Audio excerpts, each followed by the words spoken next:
Bonjour à tous, bienvenue à Grenoble et sur cette place illustre dans notre histoire. Derrière moi, vous apercevez l'abbatiale Saint-André et à côté de cette statue de Bayard qui est le héros de notre enfance, le plus vieux café de France, celui de la Table Ronde. Je vous propose de regarder ce très joli film qui vous montrera non seulement de très jolis sites, de très jolis biens qui ont pu être rénovés grâce à la Fondation, mais également qui vous montrera les différentes étapes que suit un dossier pour mériter, pour bénéficier de ce soutien financier. Ce sont des dossiers qui sont montés de manière extrêmement qualitative, donc il faut répondre avec la plus grande rigueur puisque nous sommes en compétition, il faut le savoir, pour pouvoir bénéficier de l'apport de la Fondation. Nous avons été accompagnés par les équipes du Crédit Agricole et puis tout particulièrement pilotés par le directeur de l'agence et le président de la caisse, ce qui était un élément extrêmement rassurant aussi pour nous et puis des gens qui connaissent notre territoire et qui ont vraiment une admiration profonde pour notre patrimoine. Pour la tour Jacquemart, dans le patrimoine de la ville, je pense que c'est son ADN parce qu'on parle toujours de la cité de Jacquemart. Donc c'est un élément d'identité, patrimoine, identité, c'est ce qui fait l'image d'une ville.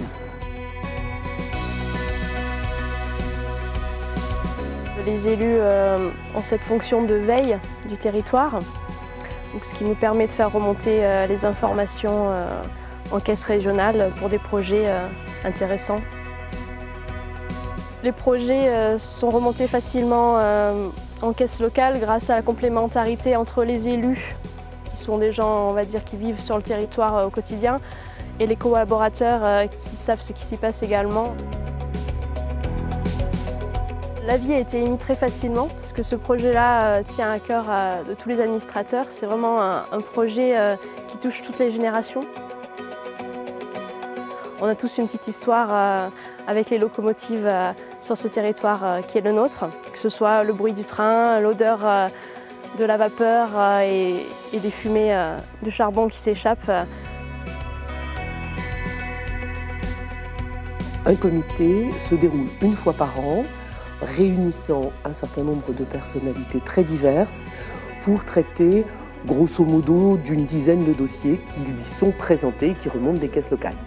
Les dossiers parviennent aux membres du comité un peu à l'avance pour qu'ils aient le temps de les étudier et de se questionner, de rassembler des données, et puis ils sont débattus avec tous les présents, à la fois pour examiner leur intérêt, examiner les artisans qui interviennent, la finalité, comment ça s'inscrit plus ou moins dans les finalités de la Fondation, et aussi comment ça s'articule plus ou moins avec d'autres actions publiques ou privées dans l'intérêt du patrimoine.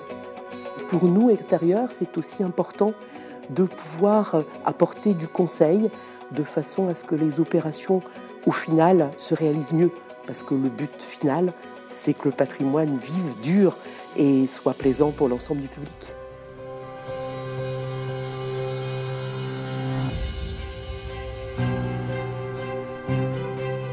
Le château de Grignan est un site remarquable, une architecture magnifique, emblématique du quart sud-est de la France. La marquise de Sévigné est un personnage emblématique lié à l'histoire et à l'image du château. La Fondation Crédit Agricole Pays de France à l'échelle régionale a participé à ce projet et nous avons eu la chance, compte tenu du rayonnement du site, à la fois bien entendu à l'échelle locale mais aussi nationale voire internationale, de bénéficier d'un doublement du don. Et donc elle consacre à l'entretien et à la valorisation du petit patrimoine mais aussi du plus grand patrimoine.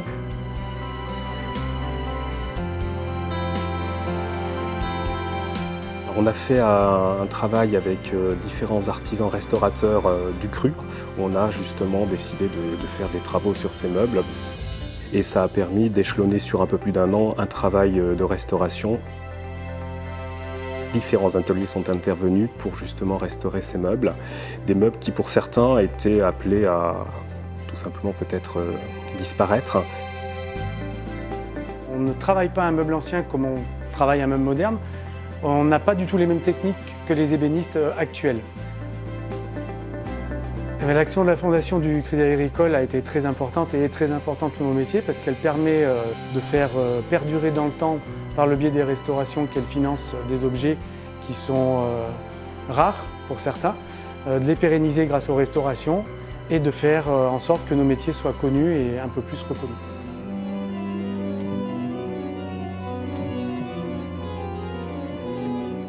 C'est un moment attendu après un projet qui a duré près de 6 ans. Vous êtes présent jusqu'au bout, depuis le tout début de la constitution du dossier, l'aide qu'on a eue pour monter ce dossier, jusqu'à ce soir l'inauguration de l'orgue, avec quand même des délégations officielles assez importantes. Ça nous a permis également non seulement de faire rencontrer les personnalités qui étaient présentes ce soir, mais également d'avoir une intervention d'un responsable pour nous rappeler toute l'action de la Fondation du Crédit Agricole dans ces domaines de soutien aux projets culturels. On est très riche en France, très riche en monuments, très riche aussi en toutes sortes d'objets d'art comme ces orgues, mais il faut aussi beaucoup d'argent pour que ça vive et avec les meilleures conditions.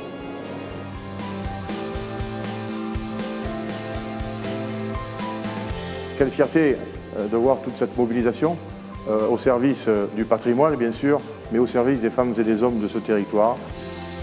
Cet engagement du Crédit Agricole sur le patrimoine correspond à ces valeurs fondatrices de proximité, puisqu'effectivement on est au cœur des territoires, on est au plus près des projets, de responsabilité, puisque d'une certaine manière nous contribuons à transmettre ces savoir-faire, ce patrimoine, et puis une notion de solidarité, puisqu'il y a effectivement un engagement financier de notre part. Les trois piliers des fondements du mutualisme, responsabilité, solidarité et proximité, s'expriment clairement sur ces dossiers patrimoniaux.